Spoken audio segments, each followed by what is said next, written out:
So ayan mga boss, magandang hapon. So nandito ngayon tayo sa ating munting manukan at ang gagawin natin ngayon dito sa ating mga stag mga boss is magbibigay tayo ng omega 3 oil.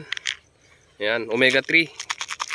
Yung fish oil na tinatawag nila mga boss. So ito kasi maganda daw to sa mga balahibo ng manok natin, maganda para sa puso, pati rin sa tao pag paganda ng kutis, ganun daw yung mga ganitong mga boss. So subukan natin sa ating mga manok, pero ang ginagamit natin dati yung Circlan ba yun or Kirkland, pareho lang naman yata to mga boss, kasi ito is omega 3, may omega 3. So ito ay sea salmon fish oil. So ito yung bibigay natin ngayon mga boss. Tara, bigay tayo.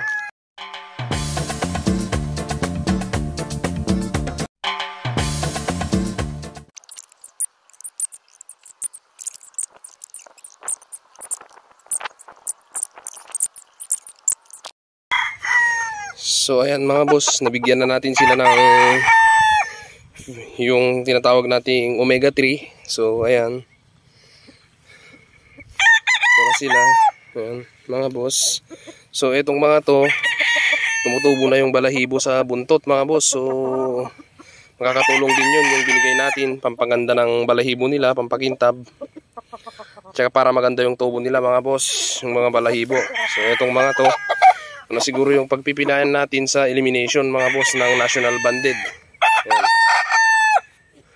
Yan, National Edition ng WPC. Yan na yung mga pagpipilian natin sa elimination.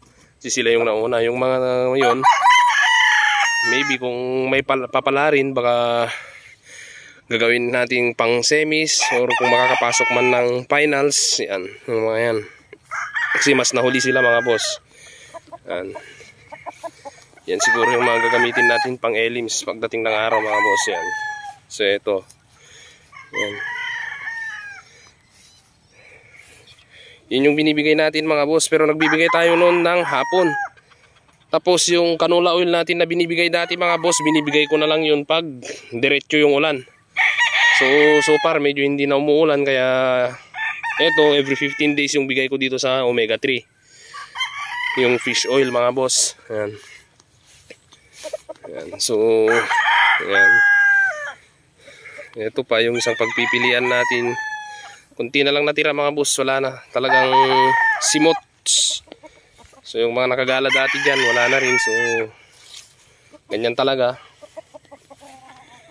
So pampaganda rin kasi ng yung ng mga to mga boss, pampapula ng mukha, pampakintab ng mukha nila mga boss. Yan. Saktong sakto last week katatapos nating nagpurga, so sakto nagbigay rin tayo ngayon ng ng purgatorok tayo last week, tapos ngayon is omega 3 naman, omega 3 oil. So ayan, so sana maging maganda pa yung balahibo nila mga boss, at makatulong sa puso nila, mas maganda yung daloy ng dugo, para at least sana maging matibay sila sa laban mga boss. Sana lang kung hindi sila ma-one shot, one kill. Yan. Ilan lang yung pwede nating pagpilian sa elimination mga boss. Isa, 4 lang yata. So may kakumbine naman tayo. So depende lang, pag-usapan namin kung ilan yung mga galing sa kanila. Yan. Pero ang pwede dito sa pang-elimination is 4 lang.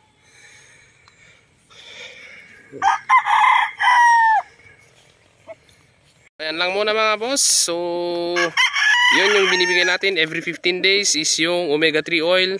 So sana makatulong sa inyo to mga boss. Pero kung alam nyo hindi makakatulong sa inyo, wag nyo nang galayahin mga boss. Yun lang muna. Keep safe everyone.